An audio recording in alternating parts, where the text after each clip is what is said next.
Hello and a warm welcome to Sweet Home Town Internet Radio.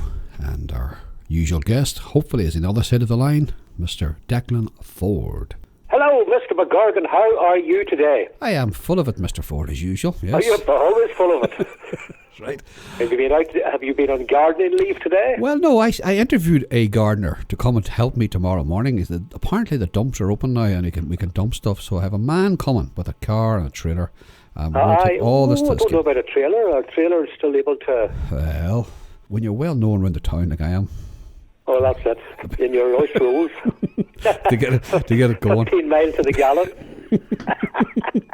Well, my car goes 3 weeks to the gallon now. What is the agenda for today? Well, I don't know. I really don't know. See, I think maybe, with all the programs and the lockdown coming to an end, I think maybe we'll slow it down a wee bit and we'll not just maybe put up as many programs and stuff. But I had a visit over the weekend come and see me, and they brought their dog with them, a little Cocker Spaniel, and I thought to myself, I would love another dog. Right. You know me and dogs. You like cats. I know you and dogs. I know you've gone through quite a few. Yeah, I always have a memory of one of your dogs and the way it treated me. Shall I tell them or will you tell them? Oh, you tell them. I'm just I get embarrassed and angry when I think of it. I'll tell you this first. When Benji came first, right? Little pup. I did not want a dog, but my lady wife's gave in to our son. She says, "Look," she says, "let me go and see the dog." She says, "But I'll not take it. But just go and please him." Right. I says, "If you do that," I says, "there's going to be a dog in this house." Off on a Wednesday night, she went to see with Jonathan to see this dog. Back home an hour later, and she says, "The dog's coming on Friday morning." Right. So that was it. He arrived on a Friday, and about a couple of weeks later, then it was around the winter time, about a couple of maybe 6-8 weeks before Christmas thereabouts. But he was the hardest wee dog to house train, right? And here where it gets funny. I'm not sure where you live. Where I live, there's the stream that goes to the Kimone River, fairly close to our house, right? Uh-huh. And every so often, the drainage board would come and drain the burn for us. Okay. Right. Okay. But this wee civil guy from Gorton, someone had a wee digger, and he says, "Do you mind if I park my digger in your lane, by Mr. McGurk?" I says, "Not at all." Then every morning he'd knock my door about say 7 o'clock or thereabouts, saying, "Can I have some water for the digger?" Because he drained the digger every night because obviously it was frost. You see. Oh, yes, and I says to him, "Certainly, don't bother knocking the door. You know how to, know the tap is, make yourself at home." "Oh, thank you very much. Thank you very much." God save us. That was right. Knows no bounds. The very next morning, the dog was fussing about, and my lady wife, hope she's happy, says, "Go and get that dog out before he does something in the house." I hop up in a pair of boxer shorts, and as I'm trying to find where the dog is in the dark, I stepped in dog mess. Right? Good God Almighty. Now, it's okay when you've got shoes on your feet, it's not pleasant, but when your feet are bare, right? Oh, disgusting. I was standing with one foot trying to hop, right? Opened the back door. I didn't see him filling the tap of water. I was hopping towards him, right? Swearing as I can do. I can imagine. Right? What does he do? He thinks I'm shouting at him. He drops the bucket and legs it down past me down the lane. Right. And I'm shouting at him, "Come back, it's not you." But he didn't come back. The digger headed down the lane. And that was the start of Benji. Right. And then what an auspicious start. Aye. And then I can understand, how long it would take you to house train a dog. I know how long it took you to be house trained. Well, I shall tell the good people about you, Mr. Ford. Come down to see me one night. Go on ahead, embarrass me, shame me. Oh, if Mr. Ford came into my house one night, as he does, and he said to himself, now my little dog had a little bed in the corner. Yes. And Mr. Ford thought he would stand in that, and little Benji looked at him very crossly, but didn't say anything. And Mr. Ford stood and said, "This is my bed, my bed." And forgot about it. Mr. Ford sat out and had a cup of tea with me with his legs spreaded, as he normally does. And little Benji proceeded to took a leak.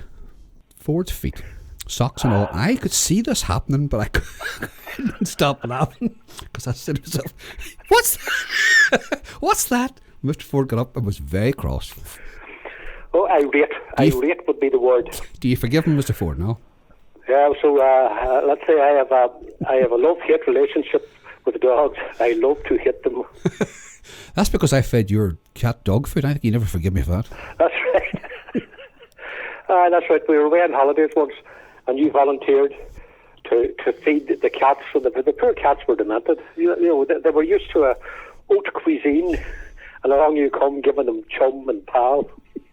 So they didn't know whether they were coming or going. They didn't know whether to meow or bark. I was doing a decent bark before you got home, but they couldn't do it. Happy days. Anyway, I'd love a dog again, but I'm not sure because of, you know. Oh, well, I don't know. Me and dogs, I would keep dogs on a long leash. Ah, well. Oh, no. But come here. Right. Back to more serious topics. Isn't it heartening to see the numbers that have listened to the recent programmes? Excellent. I got more text over the last week about the late Dr. McMullen and Billy Davison's interviews. Some people, they seem to have struck a chord round the town and further afield. And God, I remember Dr. McMullen. He was such a gentleman. Oh, he was indeed. And I could tell you, I'm not sure, it probably never happened to you, but I had, as a child, had impetigo. You don't know what that is. Right. It's a first cousin of ringworm, I'd imagine, or some of those things. I had to go and see Don't go into too much detail now. And I had to go and see Mr. Dr. McMullen. I was only 6 or 7 years of age. And I rode my little bicycle up through Campsie, but I fell off the bicycle on the way in, okay? Dr. McMullen fixed the leg up for me and he sorted out the impetigo. But I had to go back every couple of days. I was getting iron injections or something. I'm not sure what it was. But he says that wound, he says, put some disinfectant on it when you get home. Keep it clean. That's grand. I didn't want to tell my mother I fell on the bicycle because falling the bicycle meant you had to walk from there on in. So I decided not to tell her. I cut my leg and never showed it to her. And I couldn't find the disinfectant in the house. So what I put in my leg, Mr. Ford? God knows. Jay's fluid. At least you'll have no moss. With Jay's fluid for the hen houses and stuff out here, and I thought this disinfectant. I said, it'll do. And I was in, and then back in the surgery, and you know, Dr. Mullen used to wear a wee pair of glasses over his nose just so that he could read, and then he'd write his wee cards, and then he'd look at you, and he says, "What did you put in that?" And I says, "Jay's fluid." I could see him looking at me without smiling, but he just almost cracked a smile. So I said, "What did I put on my legs?" But I told my mother, and she near hit the roof. She said, "What? You put what in your legs?" I says, "I put Jay's fluid on it, Mummy." What? She says, "You're going to embarrass me. I can't go and face the doctor after you doing that." But I says, "He didn't say anything. He just laughed." Oh no! For goodness sake! Well, that's back. No, that tale is back to the days of. Do you remember when Cubs at school wore long, short trousers? Mm-hmm. And socks with the garters? Yes, they're doing very well, yep. And I seem to recollect, well, I lived in Uri, in Maherfeld, and young Cubs go around with skull caps. Aye. Some schools had them. Yes, they would have part of the uniform around the schools, yeah. Yeah.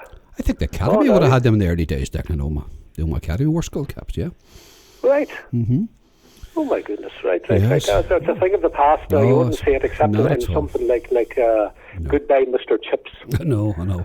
Or Just William, or some of those stories, or Billy Bunter, or another world. But like the interviews that we've done. Yes, they are lovely. We have covered some territory. And plenty's yet to come, Declan. God, I don't will ever see the end of them at all. But anyway, they're good, and I'm glad people are enjoying it. I'm glad that it's connected a lot of people. Maybe, you know, people start to texting each other and FaceTiming each other and stuff to say, "Did you hear this or hear that?" And that's what it's all about. It's all about it. Yes. And we don't take it too seriously. Stir up a memory or two. Absolutely. And just take our minds off the present and let's look into the past. You know? Right, okay. And looking into the past, I'm going to play an interview that you and I recorded with Alec Clark from the Omagh Railways, from his time in the Omagh Railways. Oh, yes. I remembered it well. Right. It was about 2010 or thereabouts, I think we did. It was around that, about 10 or so years ago. Thereabouts, aye. And he had a great memory and a great time coming to Omagh. He lived in Derry, was brought up in Derry, then moved into digs in Omagh and various things. So it'd been nice, and he was a train driver and would have been well known in railway circles, and then his other work in Omagh after he left the railway yard as well. So there's a nice chat with him in the meantime. And Alec has health issues at the minute, so we send him all our very best wishes. Absolutely. And hopefully now the interview, what do you think? It's a about an hour or so long, isn't it? Thereabouts, Declan, all right. There were other pieces in it when we did it before, but we're trying to cut the other voice and just leave Alec on his own, because there were other voices that we introduced at that stage. But we'll see how I can get it cut out now. So yeah, we'll see how it pans out now, and right. hopefully it'll stir up a few memories. Indeed. Pre-beaching days in Oma. Indeed. When there still was a proud rail service. Absolutely. What's your plans for the rest of the week, Mr. Ford? Do you have anything to say to us? Very little. I think it's Groundhog Day here. It'll be in the garden again, and I'm out walking the roads. Aye. And between that and I'm doing a bit of weeding. And do you know what I've discovered? The most torturous things to dig up are thistles. Because I have a lovely beech hedge down. Yes. And the thistles have grown through the black kind of polythene membrane. I know. But see, and when you actually dig them up and hook them out, they're actually like something out of outer space with these round, sinuous, fleshy, pale roots. They're actually quite disgusting. It's almost like an alien creature that you're digging out of the garden. You're not aware, Mr. Ford, that you get a grant now from the District Council for not mowing your grass and letting the thistles and all grow. You get a grant to let weeds grow? Yes. Why has nobody told me this? And you busy out? I could have the most weedful garden in the whole of Christendom. And you wonder why everyone else's garden's going, 3 foot high, and keeping it for the frogs and stuff. Mine it's like a billiard table. I'm only pulling your leg. If only. But that's what I think. I think the garden should go back to nature and let the thistles grow and let the frogs in and everything else. And funny, I haven't seen frogs in years. No, they're about this year. And you know what we year. used to see around here in the garden? We used to have pheasants. Yes. In fact, my son named one of them Barry, which is the most peculiar name for a pheasant. Yeah, well. And Barry the pheasant, for the guts of a year, would pop into the back garden and dander about. Yes, I know. Remarkably stupid creatures. Oh, no. Well, I take a walk around the road, which is about 1.5 miles or 2 miles round the Woodbank Road and Diverny Road here. And my neighbours over the road had 6 or 8 chickens and a couple of ducks and stuff. But the other night, I came down the road last Friday, and I met the young fox with a chicken in its head. Chicken. And the little boy was heading home with his chicken supper. Right. When I spoke to my neighbours, he took 6 before they got him stopped. Right. Mm-hmm. Just for the sheer pleasure. Well, with foxes just have that instinct to kill. They will kill. I do what I saw the other night. I went out for a little drive down by heading towards Loch McCrory on a wee side road. A hare jumped out. Oh, no. No, and so I've seen the occasional hare here, but I've seen them more up in the mountains. Not one in years now. I know there are a few about up near Cookstown. I know that there were some up that way now, right? Dublin Airport. Place is it's overrun with them. Oh no, there you are. Interesting. All right.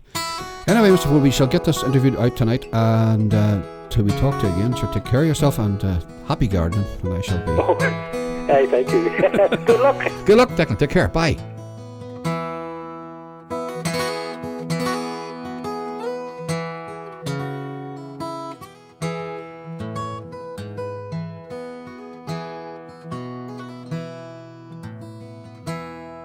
Very good evening to you. You're very welcome to join us for another instalment of Sweet Oma Town, coming to you from the heart of Oma. It's internet radio. I hope your little mouse has clicked you to the right web page and you've found us. You can also send us a text on 07717325527. Good to have your company this evening. Yeah, and our special guest here tonight is Mr. Alec Clark, who spent his early years on the railways. And he's here to tell us a wee bit about the railways in Oma and the impact that the railways had in this small town in the County Tyrone. Alec, you're very welcome here tonight. Good to have you with us, Alec.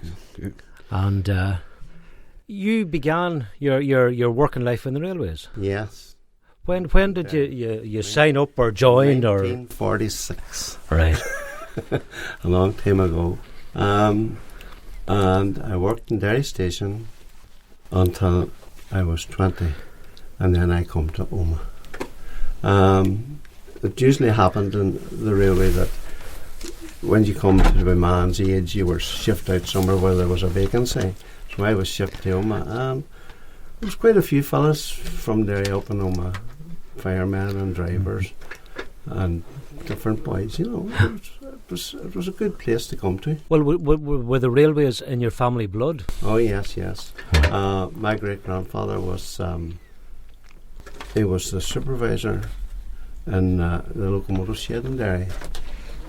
In fact, I can remember well enough. I think he was one of the first when the railways was opened at that time. Supervisor in Derry in the local shed, and my father worked in it. I had 2 uncles in it. I had a brother in it. So it was a family. Right. Of course, that was the railway was. It was a family outfit. So when you started off in the railway in Derry, how did you start your career? What did you do? Boy porter. A boy porter. Yes. You had to start somewhere. And then you went on to be a porter. And of course, in Omagh, I learnt how to shunt, how to do the signal cabins. Anything that was going, you were pushing on all the time. And it was good. You learned all the things that you had to learn. Doing guard duties out in the trains and one thing and another. It was a good life. Mm-hmm. It was a very good life. And especially about Omagh, it was a very nice, friendly town. Mm-hmm. So what age were you when you came down to Omagh? I was 20. 20 years of age. Yes. Had you ever been in Omagh before? I'd never been out of Derry before, except maybe Buncrana or somewhere. And what was your impression Oh, the first day you landed in First sweet day I Omagh landed in town? Omagh. Well, I came up first to see what I was coming up to. And the fellow that I was taking over from in Omagh here, he showed me around and introduced me to the boarding houses and one thing and another. And my impression was you were accepted right away. The people in Omagh are friendly anyway, but you felt at home, and the people made you feel at home. Even like you were in a boarding house, and of course in the boarding house there was, I think it was about 12 men, and they were all different. There was a banker, there was an architect. There was, there was quite What boardhouse did you stay in? McCall's in George's Street. It's your own restaurant, or the? No, next door to it. What's there now then? It was Jim Mutton or where the something? Grants is. Grants, right. Number 29. Right. Grants is there now. I was born. And you were treated like one of the family. And like all the drivers, like when they were coming in from the railway, you were coming on dirty and all the rest of it. And there was no question of do this or do that. Right. You just went on about your business. It was Right. great. And you felt like a family. Even though we were Enniskillen, Belfast, Derry, there was people from County Down, Cullybackey, Jim McCleary from Cullybackey. He was an engineer in the county council. Yes. There was a great repertoire. It was brilliant. And what was your working pattern then? Did you do Monday to Friday, or was it up a few days on, a few days off? If it was, you worked 6 days one week and 7 days the next week. And as I said before, Omagh was a 24/7 station. It was a junction station. You had Enniskillen, you had Belfast, and you had the Derry. And it was a very, very busy station. Very busy all the time. And it was good to work on. Well, who ran the station then? Was there one person in overall charge? Yes, there was a station master. When I came up, it was, who was it? Mr. Reevy. Right. He went to Strabane then after that. And then there was a Mr. Bracken, who was the station master. And then there was a very nice gentleman, Mr. Ross, Willie Ross. He was very good. They lived in the house that's gone now, a red brick house just down at the where the bridge is now. Just there was a house there, a red brick house. And their word was law. They ran the word station. Was law. Were they disciplinarians, or did they? They were in a way, yes. If you did something wrong, you were pulled up for it, surely to goodness. But very understanding. Like, especially Mr. Ross, like if you were like a shunting, if you happened to do something wrong and maybe hit a door or something with a wagon or something like that, there, it was okay. It was all right. It'll be repaired. It was very good. Very much for the workers. Right. Very much for the workers. Mind you, the money wasn't great, but Right. the working conditions were good. Steady work as well, obviously. Alec. And steady work, yes. And of course it was pensionable, Right. which was a laugh. Yeah. You hear the old man coming off with 10 bob a week or something like that. 10 shillings is 50p, by the way. Right. For those of you who don't remember. Well. So tell me about your uniform. Did you get Oh, an yes. allowance towards the uniform? No, or you were supplied with a uniform, Right. yes. And there's a joke about the 6 Mile Cross boys that the express would be coming from Belfast and they'd be told, get out and stand along the platform. And the express is coming. And when the express would be at the top of it, stand up straight. And the express, of course, would be going through at 60 mile an hour. Way on past, the boys would say, what's that about? The tailor was on the train and he took your measurements and he was passing. But they supplied you with an overcoat every 2 years, trousers, 2 pair of trousers, a waistcoat with sleeves on it, and a jacket and a cap. Oh, these were dark blue or black? Yes, all dark blue with Dark blue. shiny buttons, brass Right. buttons. And then did each person with responsibility have a different uniform, to identify what they did? or- Yes, 4 men would have had the scrambled eggs round their hats and all the rest of it, and would have a nicer uniform than a porter would. Yeah. There was a wee bit of a difference, yes, Yeah. but it made no difference. Like if your uniform was there and you wore it, and that's it. Yeah. And what was the atmosphere like at work? Was there a good sense of There was comradeship? a brilliant sense of comradeship. Like if you wanted a night off, all you had to do was say to the other shunter, will you switch me turns? And it was done immediately. There was no cribbing and crying, no, really good. And everybody helped each other. Everybody helped one another. As I said before, it was like a family. It was even better than a family because brothers fight. Speaking of brothers, had you a trade union as well, Alec? Oh, we had, yes. Good union, was it? Yes, the National Union of Railwaymen, yes. Which was, and the firemen, they had ASLEF, ISELE, associated, I can't remember what it was, but firemen were different from the ordinary workers, the porters and things like that. Right. The firemen and drivers were a wee bit of uppish. Right. Like I've heard tell of drivers telling the fireman off because there would be a wee bit of dirt on his side of the engine. Yes, there was cleaners for cleaning the engines, and they used cotton waste. That's threads out of the factories, and the fireman had to roll up the cotton waste and leave it sitting on the lever for the driver to come up and for wiping his hands. Yes, it was a wee bit like that on that end of the railway. If the driver came up and lifted it and shook it and a few threads fell out of it, he threw it out and made him get him another piece. They were a sort of I'm God and who's like me, But it was just things like that. Yeah. The cleaners, the trains used to come out and them sparkling, really and truly. And the times that the railway was going well.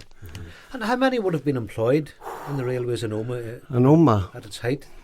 at its In your height, time? I would say roughly about 50 to 60 or 70 people. Yes. You see, there was 2 stations in Omagh. Which And where exactly were the 2 stations then? but where home base is now, and that junction there was the railway station. The good station was just across where the station house is now.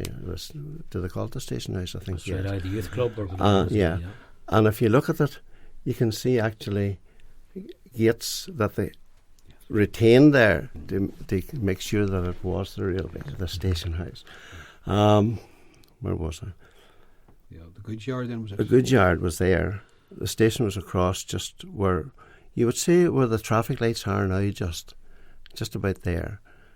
And it stretched from the Brookmount Bridge right up to the James's Street Bridge. The station was quite sizable. it was quite big. sizable. Quite big. It was a very long platform. Because I remember if there was extra trains or extra carriages on the trains, Omagh would have been the only platform that could all stop at. Right. if they were coming up Sion Mills, Strabane or anywhere else, they would have to, as we used to call it, pull up to let the back passengers out.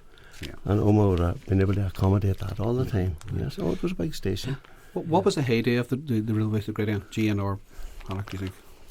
I would say the 50s was quite good, although there was talk then even of closing. I would say maybe the 30s and 40s, a wee bit before my time, of course, would have been heyday. Obviously And during the war as well. as I say, the World War II helped them with the military and all the rest of it. Transferring. I remember Chipperfields coming on the Kimby Railway. I remember we had to get the elephants and all out on the over in the Cattle's place. Oh, it was brilliant. A circus train came to home. I can't remember when that was. It was in the 50s sometimes. But Chipperfields, we had the elephants and all out over in the cattle banks. My goodness. There were some wonderful things in it, you know. Like when the Enniskillen line was open, mostly the trains came down from Enniskillen, and there was cattle from the west of Ireland, and they had horns maybe about 2 or 3 feet long. And when they pulled into the station, if there was a cattle down had fallen, you had to get them out of the wagon and try and prevent them from running away. I remember one time one got away on us, and they didn't get it stopped till the way up by the shirt factory. You know, it was an experience working on the railway, a good experience. I was sorry when it closed. Well, tell me, was there a cafe at the railway station? There was, yes. There was a Buffet? a buffet room, yes. And there was what do you call it? Easton's had a kiosk there too. Oh, for newspapers. Yes, and newspapers. books. There was the buffet room. What did she call the wee woman? There was buffet cars in the trains too, of course. Oh, I see. Right. And then where did the staff eat then? Had you a separate we canteen? had a wee hut down the back. So it was and a what do you call it? We used to get snuff tins. You wouldn't remember them. I remember stuff, sure. Do you? Yeah, I do. And the boys would put handles on them for us, and you boil that on the fire, and you put your tea leaves in, and it was lovely. You know, the drivers and the firemen used to their shovel for shoveling the coal used to be perfect. You know, it was shoveling coal. It was perfectly clean. Well, they would scald it then with hot water off the engine, and they would crack an egg on it and put it into the firebox and fry the egg. You actually did that? Oh, it was good, you know. Even in the shunting, if you were out in the rain, you see, you were out in all weathers too. You would hop up onto the engine. The boy would open the big firebox, and you'd stand in front with your clothes and dry them on you. By the time we were supplied with overall oilskins, of course. Aye. But if you were out in the shower and got caught, and then you put the oilskins on, you were wet inside and outside. Right, So you get up on the engine and you dried yourself. My goodness. You know, it's surprising a lot of us weren't That's right. dying with pains and That's right. aches and all the rest of it. Well, all the goods would have came to them by train and those Yes. things, everything. Scott's Mills was a great customer. Scott's, they were down at the Market Branch. They stored their wagons at Market Branch, and they came 3 lorries drawn from them all the time. Meal, and taking it to the mill and mixing it and all the rest of it. I would say Scott's maybe would have had 100 wagons loaded with meals at Oma Station at any time. You had, the coal came in for the gasworks. The gasworks was just opposite the Market Branch. And the boys come and took the coal across. The McCusker brothers or somebody, Jimmy Fee, would have come and loaded up his lorries and carried it back and forward onto the gasworks. There was coal came for Nestles, and they had a siding of their own, and Shunter took maybe 20 or 30 wagons down to it, and Jimmy Fee and his crew went down there too and emptied the wagons. It was a very busy station. Very busy. The Trump Manor as well. They would have got. Yes. Well, the Trump Manor hadn't got a siding. Yes. But they were busy too. Like they got their coal and all there too. It was a very busy place. Obviously, all the mail came. The mail came, yes, and you had 2 or 3 wagon loads of mail every night. Every night. Sunday, Saturday, any night. There was loads of mail come. Certainly, different times. Certainly, yeah. Different times. Yes. And, you know, I mean, it's hard to imagine those days now. You know, and I think hopefully some of the listeners out there in the Great Yonder, you know, will remember those days and maybe, you know, Yes. let us know your memories, tell us about it. Yes. You know. Strange Yes. it is. You know, it's hard to believe it's so many years since it was been up and Yes. it's gone. And 65. And there's very little of it left. Isn't Like, there? of course, that's a prime subject for me. The M1 was promised from Belfast to Derry at that time. And in 45 years, it has just arrived in Ballygolly. That's it. And if you go by today, 45 years. if you go by today's news, I think that's maybe as far as it's going to go as well. Yes. Unfortunately, let's hope differently. Hope differently, yes. What year did it close? 1965. The 14th of February 1965. Although that's the time the last trains went, we were there until about June or July, clearing up wagons and anything that had to The be whole done, infrastructure. Yeah. taking the stuff off the stations. Like, there was a lot of stuff, seats, nameplates. There's a lot of stuff that had to be taken and taken back to Belfast. I know. And we were there. The shunters were there for a long time. And I suppose, Alec, you have seen tremendous changes since you came here as a young... Yes, no, definitely. The Hunters Crescent was the end of the town. Dromore Road, you had the Dromore Road, the wee whitewashed houses along the Dromore Road from the coach inn up. It wasn't the coach inn then, it was the railway bar. There was about 20 or 30 houses up that side. There was houses on the other side. And once you went up a wee bit, you were out of the town. Now you have O'Kane Park, you have Colmore Park, you have all these big firms. The Derry Road was well done too. You had Centenary Park and Stroud Park. They weren't there. There was nothing. It was just a small town then. Just the railway was in the centre of the town nearly, and the hospital road. All the roads about Omagh are all well built up now. Omagh has stretched and progressed powerful since I come here. Well, when you came here, then we'll say, take for instance the hospital road. Yeah. The housing out there would have stopped out around the county hospital itself. Yes, just I think Maclay Park may have been there just about. Right. But that would have been about it. Right. And a few houses along the hospital road on out a bit, but there's older houses out there towards the That's right, the bridge there, towards the That's Tour right, from Fermanagh. yeah, and in fact there is one small cottage-like house that must be quite an age. Is there Just there, just now. Yes, that's right. But for anybody who has left the town, that's all completely built up That's now, right, right yes. to the TNF itself. Not so long ago, Beyond. there was a thatched cottage in the Derry Road too. That's They're right. just at Speaking right, of that's properties, sorry. That was Peter Bradley's, I think. That's or- right. that's right. That's Yes, right. yes. Speaking of properties, the gatehouses that Yes. would the people have owned those houses? Or they still belong to railways? They belong to the railways, yes, and they had a small rent because they had to open gates and one thing and another. They were employed by the railway, really. And there was quite a few of them about Omagh. Like between here and Nestles, there was 1, 2, 3. Yeah, there was, yes, and just one below that on the Drumlega Road. So for part of the rent, they had to be there Yes, 24/7. they were 24/7, and they had to open the gates Yeah. to let the traffic through, the road traffic, because they kept them closed for the Well, how did signals work out?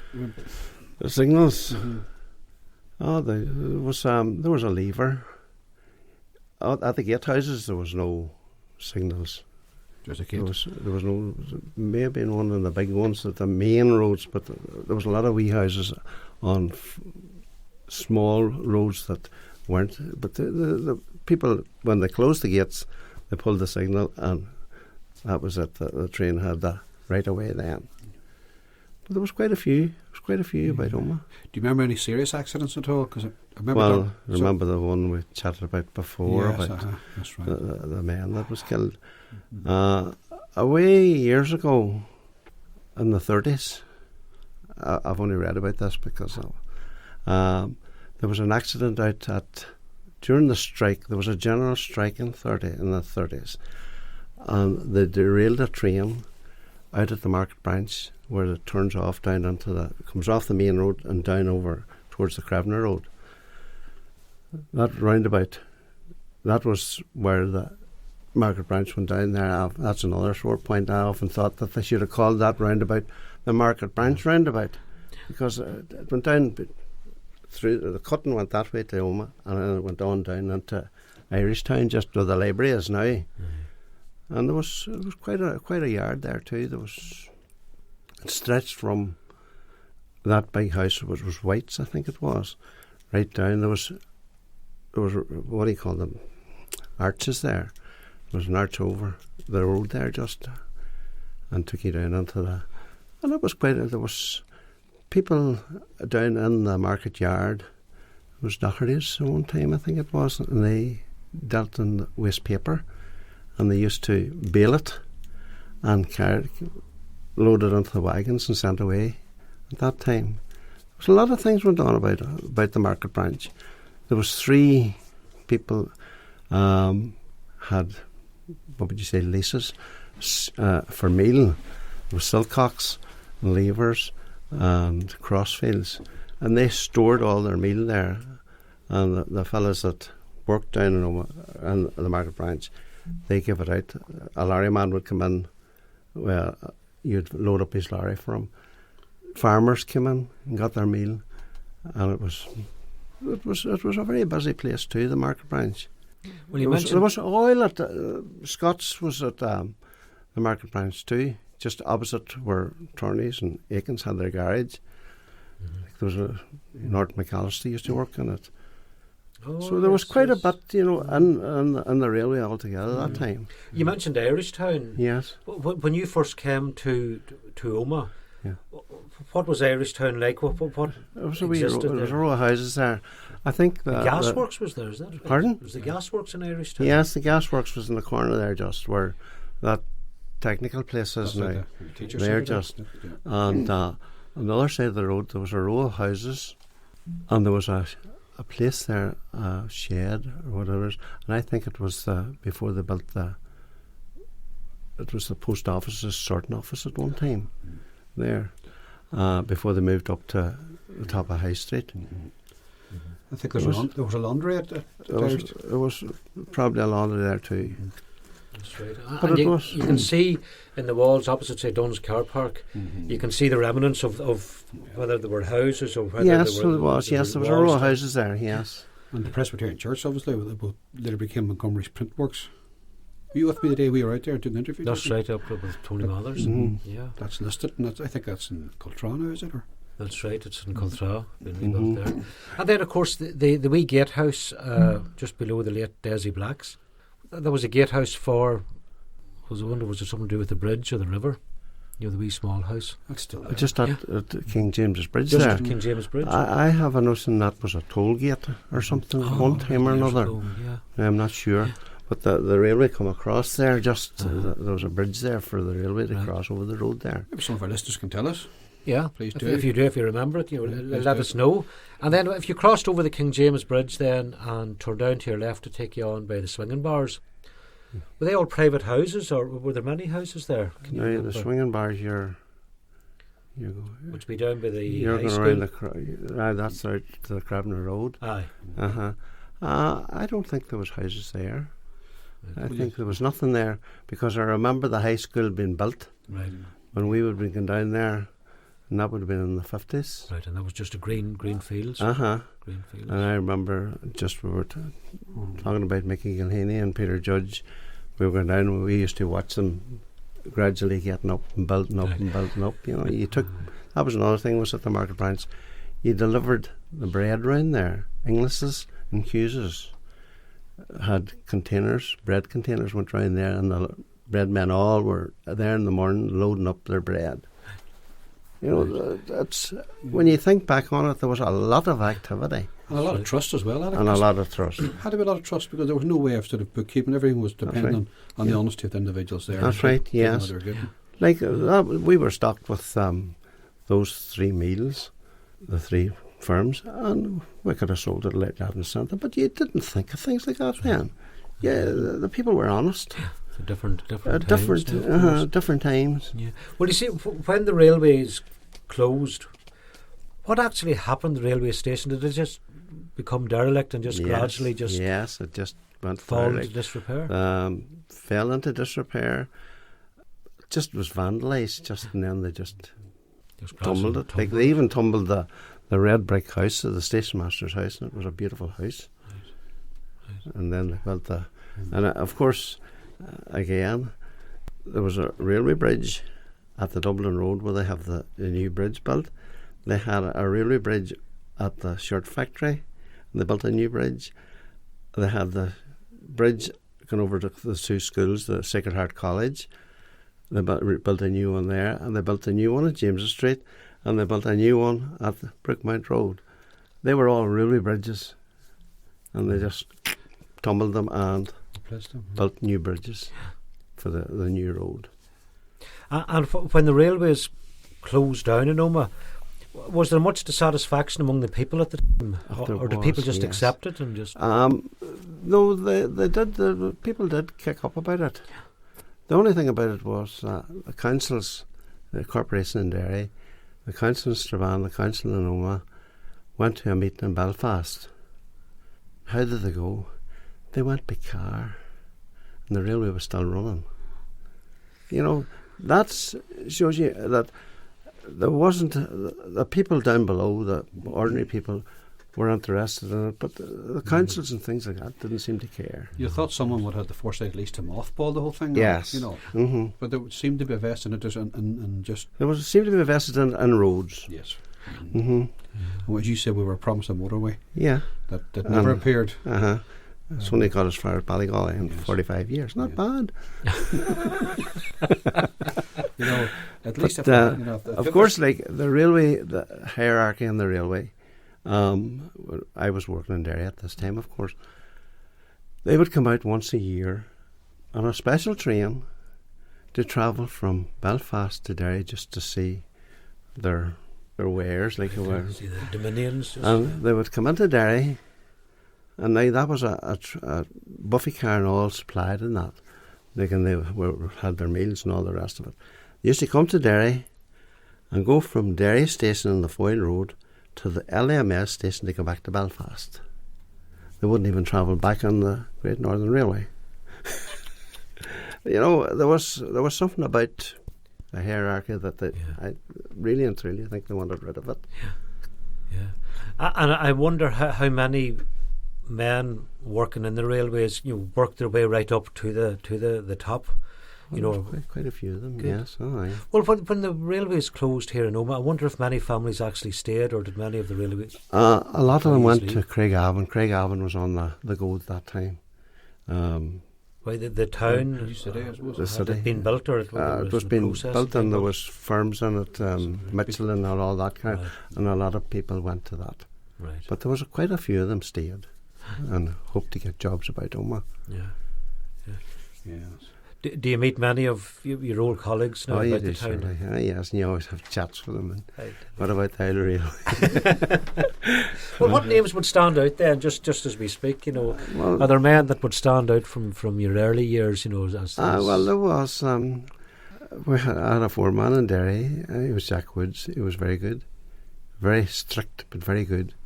And I remember one time. Of course, this might take too long. And Derry was the August bank holidays, and the Saturday the factories all closed down in Derry, and there was a general exodus out of Derry.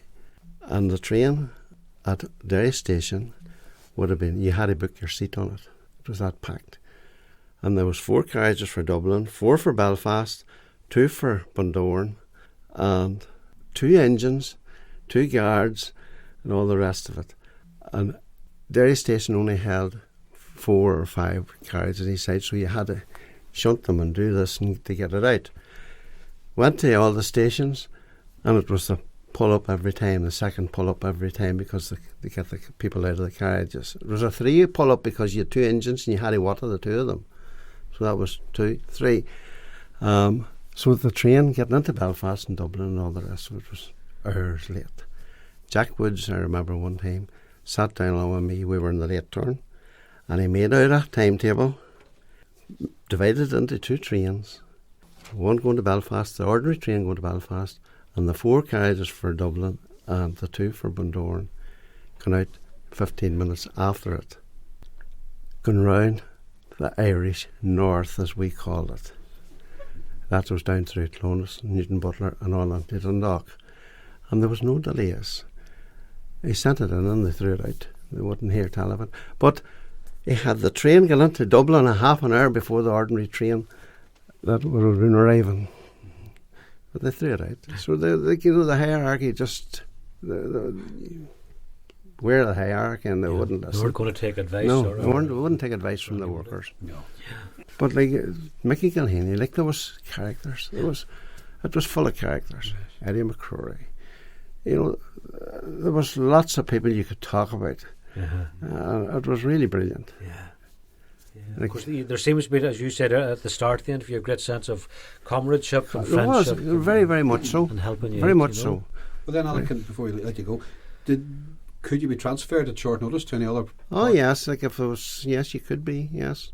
Like I was transferred out of Derry up to here, and I was transferred back to Derry, and then I come back up here again to live. Yes. Because I liked it that well. But I got married here and stayed. But you could have been transferred any time. Belfast, anywhere. But there was a vacancy and there was no vacancy in the station you were on, you were just dumped out just. And you get no subsistence. You know, your digs or anything wasn't paid for you. You paid it out of your... And you had to sort it out in advance? Yes, yes. There was nobody here on this side? There was nobody on this side. Helping you? No. You sorted it out yourself just. Right. What was your family's reaction when you said you were going to Omagh? As I say, I used to get worked. Oh, you're going to the country. You're going up to the country. So how many years have you lived in Omagh then? You're looking back. Well, we were married 55 years in October or in September there, and I would say we're here about 54 years. 54 Although years. I came to Omagh first in 1953, travelled up and down for a few years, got married, and then moved back up into Omagh again. When there was a vacancy, I applied to get back into Omagh again. And as I say, about 54 years. You'll stay with us now. So I think I'm a native now. I think so. I think you'll be accepted as a native now. Yeah. Well, then when the railways closed, did the UTA take up the slack? Did they contract for this, or was it just give to them, or what? It was just given to them. They half all the rolling stock and everything else. They divided it between the CIE and the UTA. You know, you got half and half. Just they just cut it out. Just. Well, the UTA, was that created? Yes, Ulster Transport Authority. As a kind of an overall umbrella group. Yes, I took in road buses and rail. And I wonder, did many of the hierarchy from the rail just No, I slip think in? I don't think it was a fresh start. It was a fresh start, yeah. Right. But some of the workers obviously in the railways and all would have got jobs in the transport, I'm sure. Yeah. Yeah. And so that was linked from the rail to the road? Yeah. Right. Yes, you would have. Some of them did get jobs. Yeah. And down about there in places they went over to the LMS. That was on the other side. You know, they absorbed some of them too. Just. Yeah. But it was a general. Craig Avon took quite a few of them in Belfast. Right. But the strange thing is that, you know, the stations are left derelict, just lay like that for years. Like that, yes. You know, there was no... Omagh station was completely wrecked. Like when there was a overhead bridge, like to take you from platform to platform. That was just wrecked, completely wrecked. Just vandalised. And they had to knock it down in case somebody was killed or hurt on it. The youngsters used to go and just wreck it. Right. No one really did care, I suppose. Nobody really cared.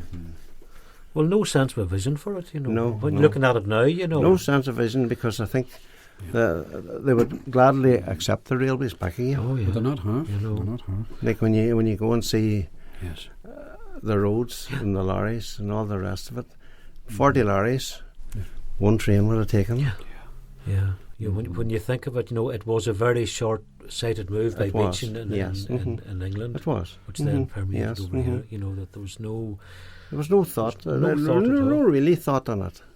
They didn't want to subsidise it, so I mean, but Yeah. there were vested interests in the roads. Yes. So, And it is sad. You've been over in England now, seeing some of my children, and to see the vibrant railways there. Yeah. Go Waverley Station in Edinburgh that is buzzing, and you'll never hear that sound here again. Never. No. Because there is a great romance about the railways. There was, and the steam. The steam, I think. Even the steam, like even snow and all that. Yeah. There was no such thing as hold-ups. Great civility. Yes, travel. the big engine got out and she may have had a snowplow in front of her and she just cleared the rails. That was it. And that cleared the rails for the passenger trains and the goods trains and all the rest of it. But they are sadly missed. They are, sadly. And they will be missed. And the town never really recovered from it either. The town never really recovered because it was a big employer. Yeah. And A big employer. And it was a great way to communicate and travel out and people come into town. That's right. We suffered from every angle. At one time, the railways was the biggest employer in Northern Ireland. Yeah, but if you think, even as you mentioned, in the town of Omagh, you said there were 50 to 60 employed. Yes, and directly maybe more. those- That was just a sort of a rough count, But as all the other people that came in and worked, as you said, collecting mail and the lorries coming yes, in, that's right, yes. the mail coming in, Or the these bread mail. lorries taken out all the time, It was carting almost all like- the time. Yeah, it was almost like a lifeline that, Yes. that was Was. just cut off completely. As I said, to be sadly missed. Oh, the railways are sadly missed. And we missed them, because, as I say, it was a job, a family job, Yeah. and it was comradeship was brilliant in it. Yeah. As I say, if you wanted a day off, there was no problem. Somebody would have just stepped into your shoes, and you lost nothing. He covered you up. You returned the favour, of course. Of course. That, as Donald said, civility. Yes, and courtesy. But the railways, they may be gone, Alec, but it's been an absolute joy Absolutely. talking about it tonight. Wonderful conversation with you. And anybody out there who remembers the railways, Please Yes. contact let us know. Mhm. Contact us. And thanks again for your company, Alex. Thanks very much for taking You're the time welcome. to come in and chat to us. Can I ask you a question now? Certainly can. You're still on it. There was a song, The Sugar Train. It was about the Bundoran train going out on a Sunday from Derry to Bundoran, and it was about 4 or 5 or 6 verses long, and nobody knows where it went. The guards taking it. I don't know. Sure. Well, I don't know. Maybe some of our listeners will know. Maybe, yeah. And Let if us know. that we'll throw it out to, or the great and the good who may remember it, Yes. or even some of it, even The if the Sugar right Train. Yes, it's if the right idea, even the words of, we'll get the air ourselves and we'll play it back. Sometime we're back on again.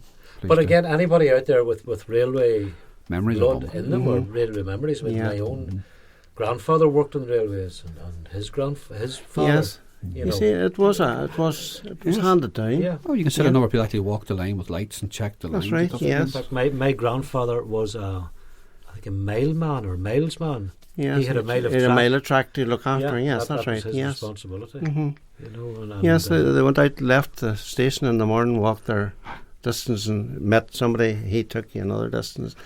Everything was checked, double checked. It was brilliant. What a loss. What a loss. What a loss. Anyway, we have to say make Right. the best of what we have, and to see you again, take care of yourselves. Have a very good night to you. Bye bye. Is many's a gay night from dark till daylight I spend with people of high renown. But in all their grandeur and heaps to squander, my heart would wander for sweet Omagh town.